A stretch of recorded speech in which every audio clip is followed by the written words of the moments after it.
오늘은 고린도후서 1장부터 3장까지 통독하는 그런 날입니다. 오늘도 말씀 가운데 큰 은혜가 넘치길 바라고요. 오늘 이 짧은 본문을 가지고 하나님의 은혜를 나눌 때 우리 모두에게 또 말씀 가운데 우리 자신을 보는 은혜가 있길 바랍니다. 사도 바울은 고린도 전서를 쓰고 나서 계획과 달리 갑작스럽게 고린도를 방문하게 됩니다. 왜냐하면 고린도 전서를 통해 교회에 있었던 그 문제들을 말하고 있는데요. 그 문제들이 고린도 전서를 썼음에도 불구하고 풀리지 않았기 때문에 그렇습니다. 어제 잠깐 살펴본 것처럼 고린도 교회에는 우상 숭배와 또 음행의 문제들이 있었습니다. 또한 거짓 교사에 의해서 교회가 무너지고 있었죠. 이 무너진다라는 말은 아마도 그 교회가 하나됨을 잃어버리고 뿔뿔이 갈갈이 찢기는 모습을 가졌다라고 또한 이해할 수 있을 것입니다. 더하여 바울 사도의 그 사도성을 의심하는, 그것에 도전하는 일이 교회 안에 있는 상황이었습니다. 그런데 이 두 번째 방문은 굉장히 고통스러운 방문이었습니다. 왜냐하면 고린도 사람들이 사도 바울의 사도성과 인격을 직접적으로 이렇게 비난하고 그리고 그것으로 그에게 상처를 주었기 때문에 그렇습니다. 이런 비난들이었어요. 왜 바울은 고난이 그렇게 많은 것인가? 사도인데 왜 그렇게 경제적으로 궁핍하고 구질구질하게 사는가? 왜 그는 하나님의 인도하심을 받는다고 말하면서 고린도 교회 방문 계획을 그렇게 자주 취소하고 있는가? 그가 성령님의 인도하심을 분명히 받고 있는 사람이라면 그가 이렇게 취소하지 않고 하나님 뜻대로 될 것이 아닌가? 그가 인간적으로 이렇게 사역하니까 자꾸 계획을 취소하는 것이다 라는 이런 비난들, 그리고 너무 재정적으로 투명하지 않다, 그에게 전달된 구제 헌금들이 정말 바르게 사용되는 거 맞냐 라는 식의 이런 비난이었습니다. 여러분, 잠깐 듣는 것이지만 하나하나 사도 바울에게 얼마나 큰 상처를 주었을지 충분히 상상이 됩니다. 사도 바울은 이 고린도 후서를 쓰기 전에 사실 이 문제 때문에 두 번째 편지를 고통스럽게 이렇게 기록하였습니다. 그렇지만 우리에게는 전달되지 않는 편지였죠. 하지만 그 편지를 통해서 고린도 교회의 회중들의 많은 사람들이 다시 돌이켰던 것으로 보입니다. 하지만 다는 돌이키지 않았습니다. 오늘 본문을 공부하는데 사실은 이런 역사를 돌아볼 때 성경이 참 정직한 것이다, 정직하게 우리에게 교회의 모습을 전달해주고 있다라는 생각이 들었습니다. 고린도 교회의 문제가 한 방에 끝나지가 않습니다. 능력 있는 사도가 한번 방문하면 그리고 편지를 쓰면 잠잠해질 것 같은데 그렇게 일이 해결되지가 않습니다. 그렇죠? 한 개인의 문제, 한 개인의 관계의 문제도 한 방에 풀리지가 않습니다. 내가 지혜롭게 이 방법으로 하면 정말 충분히 그 사람들이 내 말을 알아들을 것 같아, 그 사람이 내 말에 동의해서 문제가 잘 풀릴 것 같아, 그러는데 그 일들이 그렇게 쉽게 풀리지가 않습니다. 사도는 편지를 쓰고 또 방문하고 또 편지를 쓰고 또 편지를 씁니다. 참 어려워 보이죠? 그렇죠? 사도 바울도 편지를 쓰면서 정말 긴장감을 느끼면서 그 편지를 써내려간 것으로 보여요. 그래서 2장 4절 보니까요, 사도 바울은 이렇게 말합니다. 내가 마음에 큰 눌림과 걱정이 있어 많은 눈물로 너희에게 썼노니 라고 이렇게 표현하고 있습니다. 얼마나 긴장이 되는지 상상이 되세요? 지금 고린도 교회는 문제가 있고 또 방문했는데 사람들에게 인격적인 어떤 그런 공격을 당했고, 그러니까 이제 정말 긴장하면서 글을 쓰는 거예요. 한번 그 긴장감을 생각해 보십시오. 편지를 쓰면서도 그 긴장과 안타까움, 눈물로 한 줄 한 줄을 쓴 것입니다. 철로 가슴을 만든 것 같은 사도 바울인데 그가 이룬 업적들을 생각하면 이 사람은 정말 눈물도 흘리지 않을 것 같은 강한 심장을 가지고 있을 것 같은데 그렇지 않은 것 같습니다. 잘 생각해 보십시오. 큰 눌림과 걱정과 많은 눈물은 진심은 있으나 실력은 없는 자의 모습 아닙니까? 그렇지 않아요? 한 방에 가서 해결해야죠. 그럴 때 우리는 실력이 있다고 말하잖아요. 근데 눈물을 흘리고 긴장하고 많은 눈물을 흘리는 것은 정말 교회를 바로 세우고 싶은 진심은 있지만 바로 세운 능력이 없으니까, 실력은 없으니까 눈물을 흘리는 것이라고 볼 수 있을 것입니다. 짧은 인생을 살았지만 큰 눌림과 걱정, 많은 눈물을 흘리는 그런 관계가 있더라고요. 여러분, 그런 눈물을 흘리는 관계는 어떤 관계예요? 배우자와의 관계 아닙니까? 자녀와의 관계 아니에요? 아니면 형제들과 부모님 사이에 있는 관계 때 큰 눌림과 또한 눈물을 흘리는 관계가 그런 관계가 아닌가 싶습니다. 아마도 그 외의 관계는 욕 한번 하고 끝내버리는 관계가 우리 인생의 관계가 아닐까 싶어요. 그렇게까지 큰 고통을 주는 관계가 많지 않을 수 있다는 것이죠. 생각해보면 진짜 사랑하는 관계, 그래서 비인격적으로 그리고 돈으로 어떻게 설득할 수 없는 관계, 그런 관계에서 큰 눌림과 걱정, 많은 눈물을 흘리게 되는 것이 그런 관계입니다. 그런데 교회 관계가 그런 관계이기도 합니다. 여러분, 교회 때문에 큰 눌림을 경험하고 많은 눈물을 쏟은 적 있으세요? 아마 교회를 사랑하는 사람이었으면 우리는 한 번쯤 그런 눈물을 흘려봤을 거예요. 어떻게 비인격적으로 내 힘으로 눌러서도 안 되고 어떻게 이게 내 마음대로 안 되는 거거든요. 교회 일이라는 게, 관계라는 게 그런 것입니다. 지난주일 말씀이 기억이 나더라고요.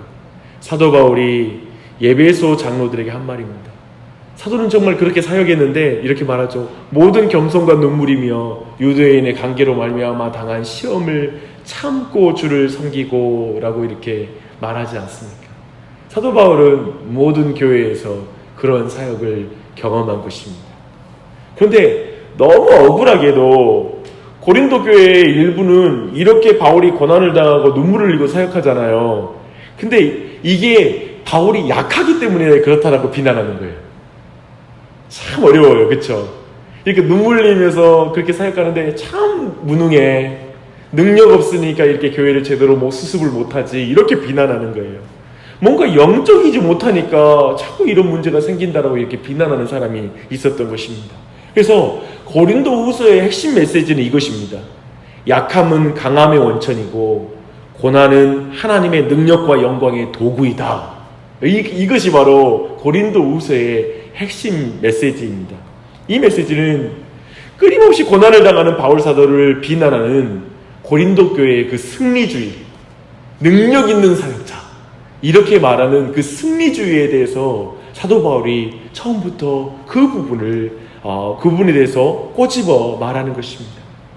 바울은 오늘 우리가 읽은 이 본문에서 고난의 진정한 영적 의미를 우리에게 알려주고 있습니다. 약함의 진정한 영적 의미를 우리에게 드러내주고 있어요.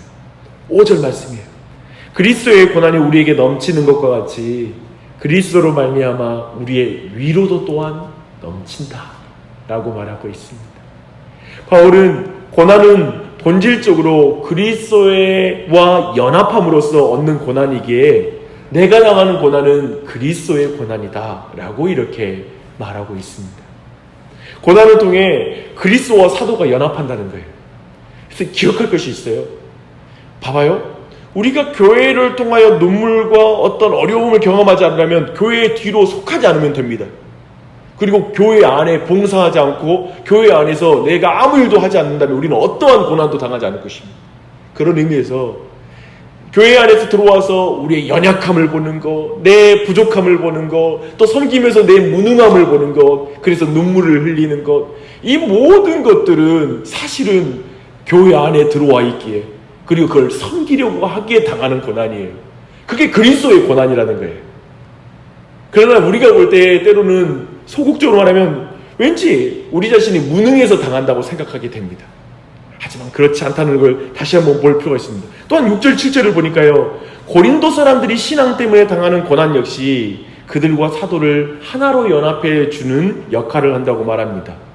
이런 고난에는 하나님의 위로가 넘친다라고 이렇게 또한 설명하고 있습니다. 다시 한번 정리해 봅시다. 그리스도의 고난은 뭘까요? 채찍맞는 고난이 지금 있나요? 없죠. 그런 고난은 없어요. 복음을 위하여 받는 적극적인 그런 형태의 고난, 핍박을 받는 그런 고난 어쩌면 없을 수 있습니다. 하지만 질병과 우리의 실패, 자녀의 문제 등과 같은 다양한 소극적인 고난이 우리의 인생에 있습니다. 그리고 나의 힘으로는 이거 어찌할 수가 없으니까, 그래서 마음이 중압감에 눌리고 많은 눈물을 흘리게 되고, 즉 자신의 무능함을 느끼는 것, 자신의 약함을 느끼면서 사역하는 것, 그것을 포함하는 고난이라고 믿습니다. 본질적으로 이 모든 것은 성도에게 영적으로 유익한 것인 줄 믿습니다. 이걸 주목하셔야 돼요. 사도 바울은 그렇게 말해요. 주님의 위로를 구하게 되거든요. 하나님, 너무 힘이 듭니다. 도와주세요. 그때 주님이 위로해 주시거든요. 주님의 위로를 구하니 오직 하나님의 풍성한 위로를 경험하는 것입니다. 9절을 보십시오. 결국 우리 자신을 의지하지 않고 오직 하나님을 의지하게 만들어요, 이 고난이. 그리고 10절을 보십시오. 죽을 것 같은 순간이 있어요. 정말 죽을 것 같은 고난이 있어요. 근데 주님이 그 죽을 것 같은 순간에도 우리의 희망이 되시는 복을 받습니다. 이렇게 성도는 이 땅에서 고난, 죽음, 부활의 사이클을 이 땅에서 경험하게 되는 거예요. 모든 교회의 직분자는, 그리고 교회를 섬기는 자들은, 교회를 봉사하는 자들은 이 고난과 죽음과 부활의 사이클을 겪게 됩니다. 이게 복이라고요.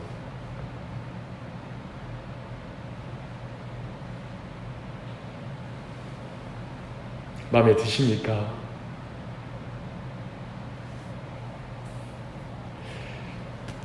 주님을 섬기는 삶, 교회를 세우는 삶은 저는 자신의 무능함을 보는 삶이었던 것 같습니다. 교회의 문제는 결코 한 방에 해결이 안 되더라고요. 교회의 사역은 시간이 갈수록 자신의 무능함을 보는 그것이었습니다. 내 무능함이 자꾸 들키더라고요. 목사도 담임 목사로 한 6년 지나니 모든 연약함이 다 드러납니다. 무능함이 드러나고 약함이 드러나고 없어 보이는 차원을 넘어 진짜 없다는 것이 드러납니다. 앞에 선다는 게 그런 것이더라고요. 그러니까 그게 없다라는 게 들키는 게 너무 두려웠습니다. 왜냐하면 좀 실력 있고 능력 있는 사역자로, 그래서 신뢰하고 따를 만한 사역자가 그런 사역자가 아닐까라는 생각이 들기 때문입니다. 이런 사람이 무슨 선한 영향력을 줄 수 있을까? 이제 무슨 내 말에 권위가 있을까? 이런 생각이 들 때도 있었습니다. 근데 제가 이런 고민을 할 때 한 후배 목사가 제게 이런 말을 하더라고요. 형은 눈 희번득거리면서 머리 굴리며 세련되게 사역하는 스타일 아니야. 형은 이런 말 하기에는 그렇지만 순전함이 강점이야. 이 표현을 하더라고요. 저를 돌아보게 하는 말이었습니다. 쉽게 말해 저는 이런저런 실력은 없는 사람이라는 것입니다. 제가 제 솔직한 이 이야기를 드린 이유가 있습니다. 물론 고린도후서가 사도 바울의 이런 식의 진솔한 사역자로서의 마음을 고스란히 드러내는 편지이기도 합니다. 근데 제가 이 이야기를 드린 이유가 있어요. 교회를 봉사할 때 직분자로 섬길 때 누구든지 자격이 없다고 생각합니다. 제가 한 분씩 인터뷰를 시작했는데요. 다들 자격이 없다고 느끼는 것 같아요. 그래서 그 자격이 없다는 생각 때문에 뒤로 물러섭니다. 자신에게 말의 권위도 없고 생각의 지혜도 부족하다고 말합니다. 정말 그렇겠죠. 그런데 그게 정말 중요한가? 그게 중요한가라고 생각합니다. 주님께 영광 돌리는데 우리의 실력이 문제가 된가? 라는 질문을 합니다. 그렇지 않더라고요. 부족하니 정말 실력이 없으니 주님 의지하는 거예요. 제가 볼 때 진짜 교회의 문제는 자신에게 실력이 있다고 생각하는 게 더 문제예요. 주님을 의지하지 않아요. 기도할 줄을 몰라요. 저는 기도에 대해서 그렇게 판단하거든요.